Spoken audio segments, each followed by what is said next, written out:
As organizations settle in after the initial shock of suddenly going remote, how can any manager support better productivity, better problem solving, and innovation during this second stage of remote work?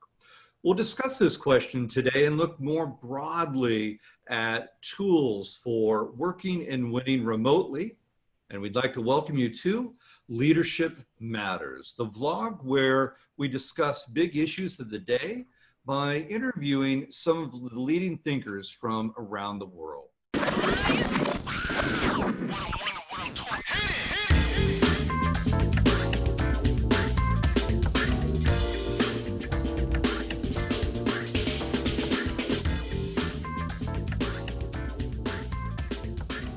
My name is Michael Netzley. I'm your host, based here in Singapore, founder of Extend My Runway and affiliated faculty with IMD. With me today is Tomáš Klovana. How are you, Tomáš? I'm pretty good. Good morning from Bratislava in Slovakia. Well, I guess that actually makes this a very international recording today, because with us is our guest, Adam Billing.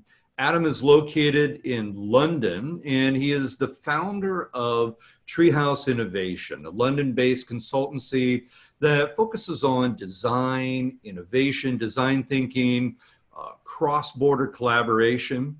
And he's also the founder of sprintbase, which is a remote working platform that supports design thinking and innovation. And Adam, I think, a published author, a published musician, and you studied at Miami of Ohio, if I'm correct. That's absolutely right, Michael. Yes, indeed. We have that in common. So thank you, Adam, for joining us today. It's really great to have you here. Thanks for having me. Good morning. Maybe I can set the stage very quickly. It's been very interesting looking at the news just these last couple of days, with markets that have reopened, now are seeing surges in the virus, and are again talking about going into a second wave of lockdown or quarantine, work from home types of procedures. And this reminded me of a survey that IMD released back in April, where they said, what's really so challenging about this remote work? And just to give the top three: leading from a distance, the need to communicate, the lack of coherence and productivity. This was number one in the IMD survey. Personal anxiety or lack of motivation was number two. And fears about income reduction were number three. And, while all of this sounds actually fairly tragic, there is, I think, some good opportunity in here. And this also reminded me of Josh Bersin at Deloitte, and talking about how during these times of change, we have the opportunity to bring new processes in, or put L&D into the flow of work so that we're able to move the business forward. And I think there is an opportunity here today in terms of working and learning in the flow. I think that's an important point, Michael and Adam. When I hear in the flow, when I hear learning by doing, I am reminded of a story by the famous economist and behavioral psychologist Daniel Kahneman, who of course ended up winning a Nobel Prize for Economics later. But in the 1970s, in 1973, he lived in the United States and was coming back to Israel, because of course he's an Israeli, during the very trying time of the Yom Kippur War. He was coming back to defend his country from attack. And of course he was not alone. There were thousands and thousands of Israeli men coming back. And during that attack, they actually had to learn on the go, so to speak, new skills. He observed that, for example, people who never knew how to operate a tank had to learn in the battle, right? And his observation was that the best way to learn was actually to learn in short bursts. So for example, you would be driving and operating a tank for 30 minutes, and then someone else would do that, and you would do something else. And these short bursts, learning by doing, in his view, was the best way to get into what we would call the flow today, right? So that brings me to question, Adam. What is really the challenge or even problem of working remotely? Yeah, and Tomasz, it's a really interesting question, and I like the story that you just told about Kahneman, because like many organizations, look, pretty much everybody, our business, Treehouse Innovation, has been based on lots of face-to-face interactions. So, lots of in-person workshops and projects and things, where we're doing design thinking based, challenges and so forth.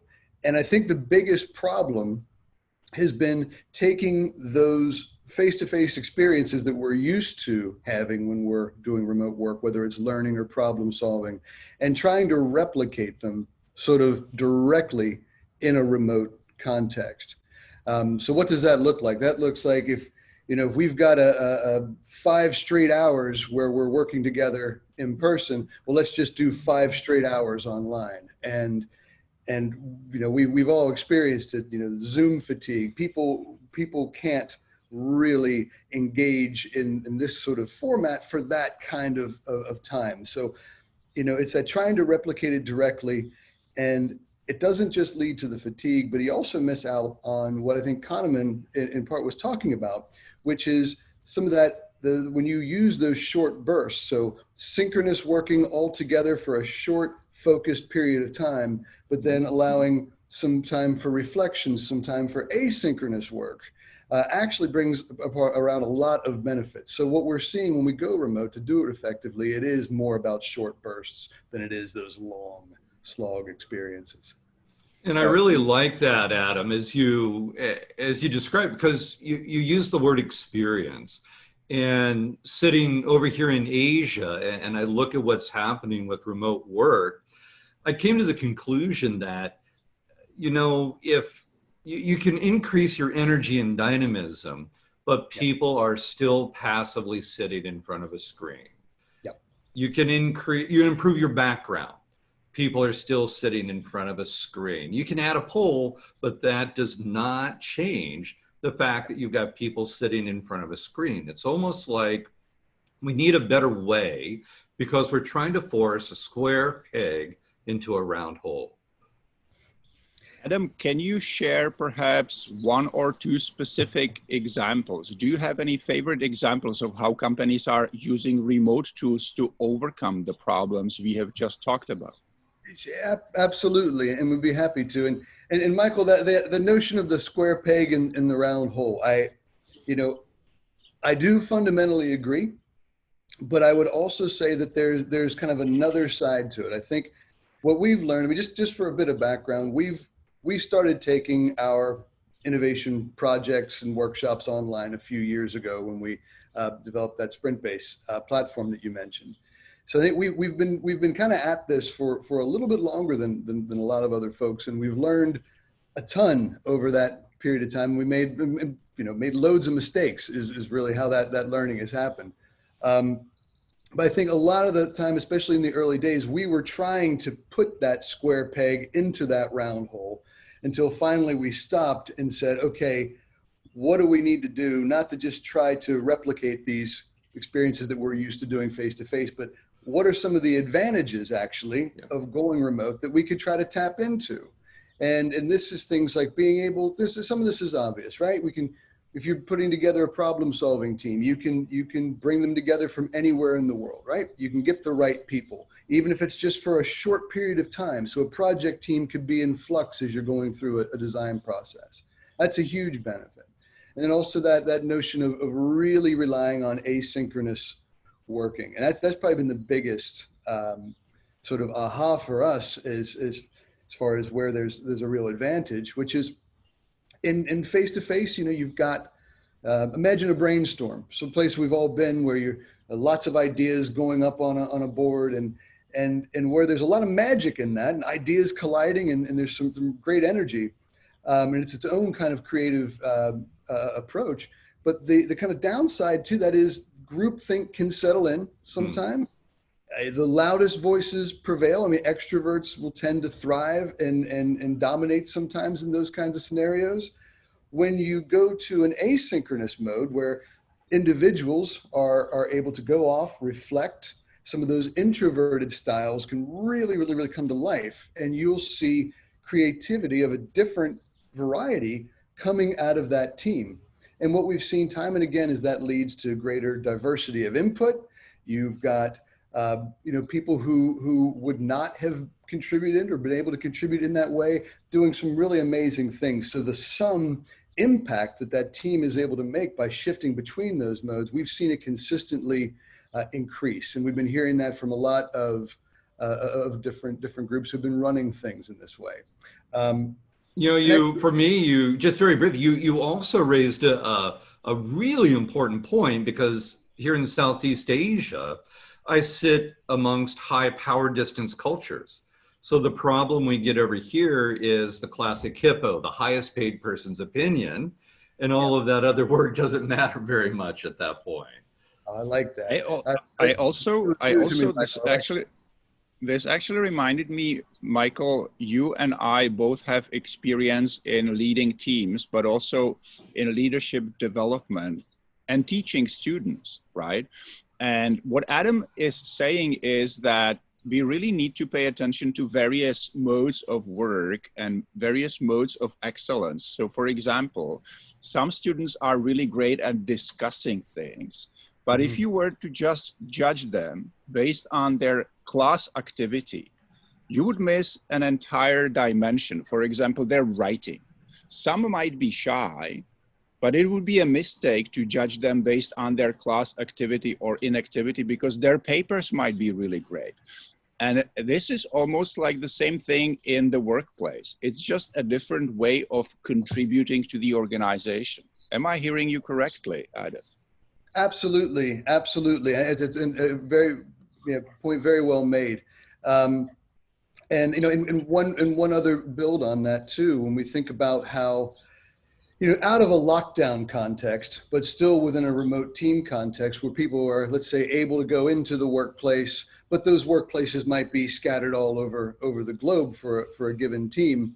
Whether that team is working on a challenge or if they're learning, sort of applying a new skill set, trying to build some new skills and new methods as a part of that experience. One thing we're seeing too is this sort of context dependent learning, where if you are kind of learning a new skill in a workshop environment, again, lots of great benefits, but there's another set of benefits that come from doing the application of those new skills in your real world, like in your actual work context. So there's, I think it's there's a flip side for each of these. Wherever there's a downside where that, square peg is coming up against that round hole, I think we always have to look at what's the opposite side of this, and how can we turn that into something that actually works for us. Michael, you asked me about examples. It was speaking kind of generally so far. I would love to share with you guys a very quick little video clip that's from a project that was run with a great organization called InnoDays, who partner with universities, and they pair them up with corporates all over the world to run these very intensive innovation experiences. And this was done with UC Berkeley just a few weeks ago, doing it was a challenge around micromobility. And they use the sprint-based platform. They always do these events face-to-face. This was the first time they've ever attempted something like this remotely. And we've just got some great points of view, I think, about exactly what we're discussing here of what are some of the barriers, but then actually what are some of those hidden advantages. So if it's okay, if I could share my screen and we could take a look. Please do. Yes. Okay, here we go.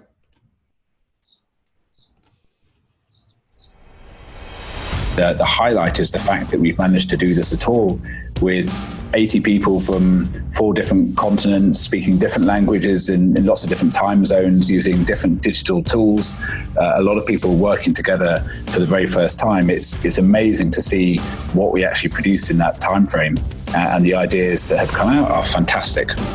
And especially a virtual event like this that is spread across several continents, we're really able to source some of the different cultural aspects that are important to different countries or different groups. And I think that perspective, being able to pull that together so quickly, was really amazing. And so I think in effect, we've been able to enable a practically zero carbon, extremely inclusive global innovation forum. We can now innovate with this follow the sun principle around the globe with young, bright minds, and that is absolutely cool. Oh, there's all this worry outside, and just seeing everybody only focused on solutions and doing things great, that was really inspiring. I would almost say I was able to connect with more teams, I think, than I would have in person. So I really never felt like there was something missing that we only would have if we are physically together. Alongside the practical benefits that will come from the ideas that have been created here, I think that exposing our colleagues and opening their minds is incredibly beneficial for us. All right.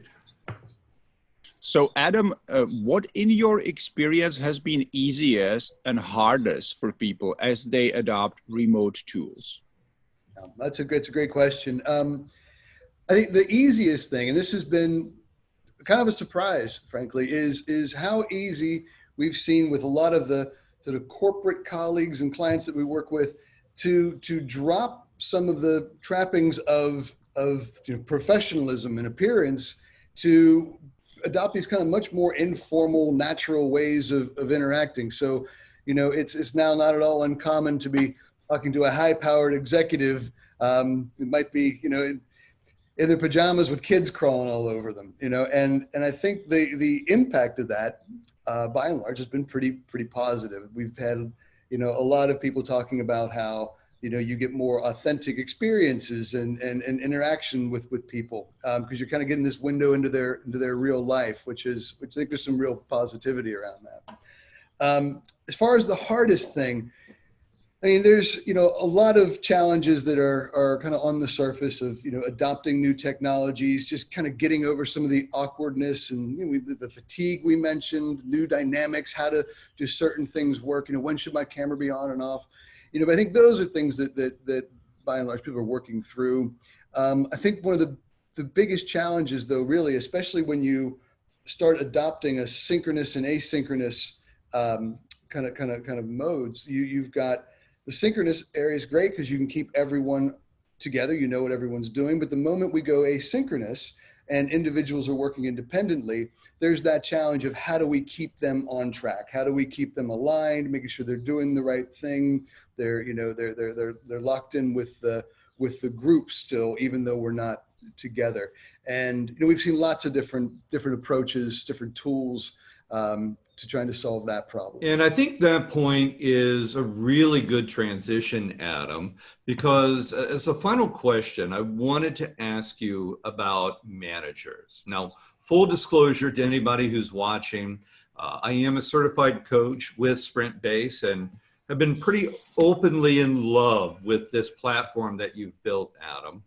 But drawing specifically from your experience and the ways in which you're trying to support managers, what are some of the techniques or tools that managers can use to your point, make sure people are doing the right thing at the right time and that you're getting the right insights to just generally stay productive and helpful? Thank you for that. And also, Mike, we always really appreciate the support. And one thing, we'll have to set the record straight as far as the platform I built. I know the team watching this, all the developers and designers. Good point. Very good point. So team, completely my bad on that. But thank you for that. Yes. Just joking. But so when we set out to build sprintbase, it was really those kinds of challenges that we were trying to tackle, which is, how do you keep teams on track when they're working remotely, especially for teams that are new to design thinking or some of these methods. How do you make sure they're using the right tools at the right time in the right way? So the way we built it is not like a lot of collaborative platforms that you may have used, some of the great canvases and whiteboarding tools that are out there.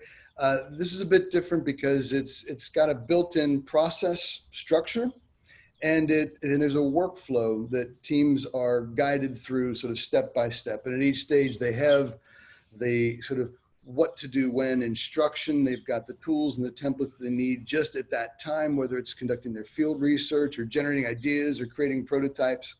So what we've done, and we've worked really closely with our customers to make that do what managers need. And some of the features that have evolved over the years of working with our clients and hearing what really matters, things like simple things, even creating a PDF summary of the entire project at the end, so teams can, as soon as they're done, sort of push the button, produce the output, and hand it to those stakeholders or decision makers where they might need that next level of support to get buy-in around the pilot for their solution, but making that output and the whole journey really easily shareable.